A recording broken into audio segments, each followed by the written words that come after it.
Hi friends, அஸ்ஸலாமு அலைக்கும். எல்லோரும் எப்படி இருக்கீங்க? நல்லா இருக்கீங்களா? நாம் இன்றைக்கி ஒரு புது ஸ்டைலில் ஒரு புது மீன் குழம்பு தான் வைக்க போகிறோம். மீன் சால்னா அது எப்படி வைக்கலான்னு பார்க்கலான்னு வாங்க. ரொமானா குக்கிங்கில் போகலாம். நல்லா மீன் அலசி எடுத்துக்கோங்க.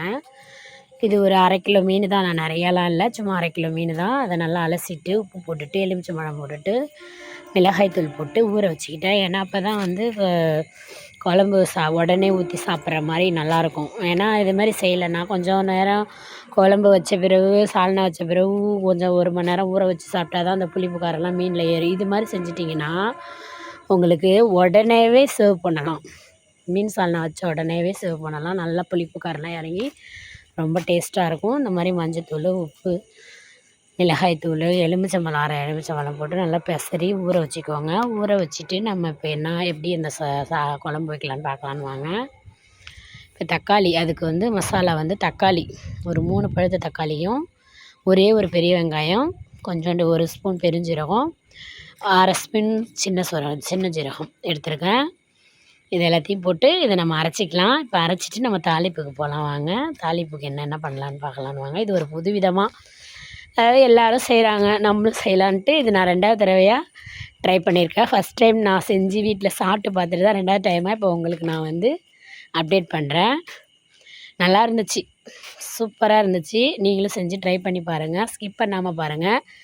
மிளகாய்த்தூள், குழம்பு மிளகாய்த்தூள் 1/2 டீஸ்பூனு, கார மிளகாய்த்தூள், தனி மிளகாய்த்தூள் 1 ஸ்பூனு, கொத்தமல்லி தூள் 1/2 டீஸ்பூனு, மஞ்சள் தூள் 1 டீஸ்பூனு வச்சுட்டு நம்ம நல்லா ஹீட் பண்ணிவிட்டு மண் சட்டியில் வச்சா தான் இது நல்லாயிருக்குங்க ஃப்ரெண்ட்ஸ், வியூவர்ஸ். இது வந்து அந்த இதில் நார்மலான சட்டியில் வச்சா நல்லா இல்லை. நான் இதில் தான் வச்சா செம்ம டேஸ்ட்டாக இருந்துச்சு. நீங்களும் ட்ரை பண்ணி பாருங்கள், ஸ்கிப் பண்ணாமல் பாருங்கள்.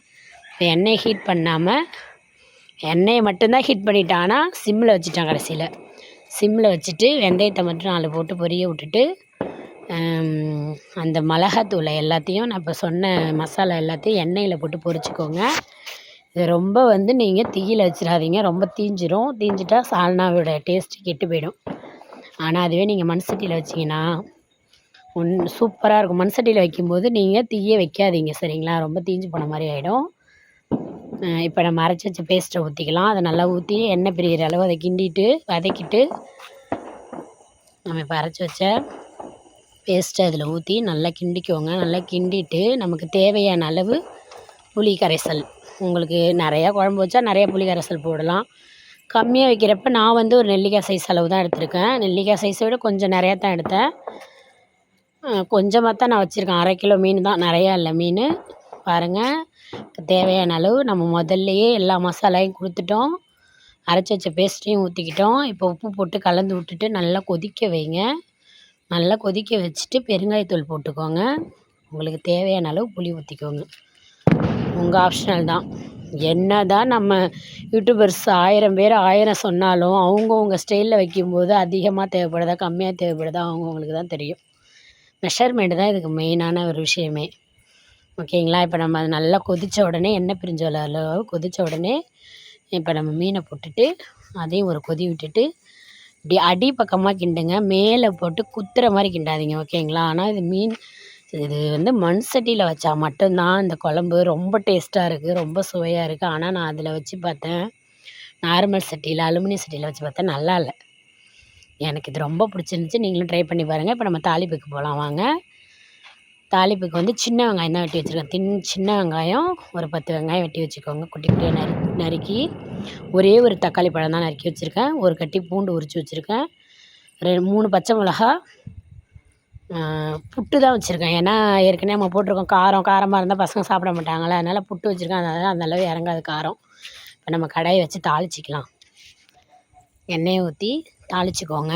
வெங்காயம், பூண்டு, பச்சை மிளகா, கருவேப்பிலை, இது எல்லாத்தையும் நல்லா ஒரு வதக்கிக்கோங்க. வதக்கிக்கிட்டு அப்புறமே வந்து தக்காளியை போட்டு ஒரு வதக்கிக்கோங்க.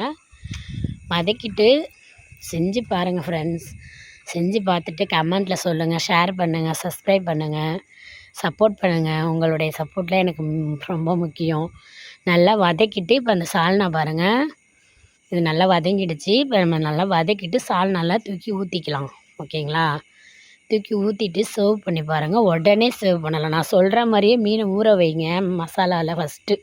மிளகாத்தூள், மஞ்சத்தூள், உப்பு எல்லாம் போட்டு ஃபஸ்ட்டே ஊற வச்சிட்டிங்கன்னா லெமனோட உடனே சேவ் பண்ணலாம். நீங்கள் நேரம்லாம் அவகாசம் எடுத்துக்கவே தேவையில்ல. அதே நான் சொல்கிற மாதிரியே ஃபாலோ பண்ணி அந்த ஸ்டைலில் வச்சு பாருங்கள், சூப்பராக இருக்கும். கடைசியாக இது எல்லாத்தையும் வதக்கி விட்டு தாளிப்புக்கு போயிடலாம். வாங்க, தாளிச்சாச்சு. தாளிச்சிட்டு உடனே சுட சுட சாப்பாட்டில் போட்டு சாப்பிட்டு பாருங்க, செம்ம டேஸ்ட்டு ஃப்ரெண்ட்ஸ். வேறு லெவலாக தான் இருந்துச்சு. உண்மையிலே நான் எதிர்பார்க்கவே இல்லை. அந்தளவுக்கு ரொம்ப டேஸ்ட்டாகவும் ரொம்ப ருசியாகவும் இருந்துச்சு. எப்படி சொல்கிறதுன்னு தெரில. சாப்பிட்டு பார்த்துட்டு உங்கள் கமெண்ட்டை சொல்லுங்கள். லைக் பண்ணுங்கள், ஷேர் பண்ணுங்கள், சப்ஸ்கிரைப் பண்ணுங்கள். ஆல் வியூவர்ஸ் நன்றி.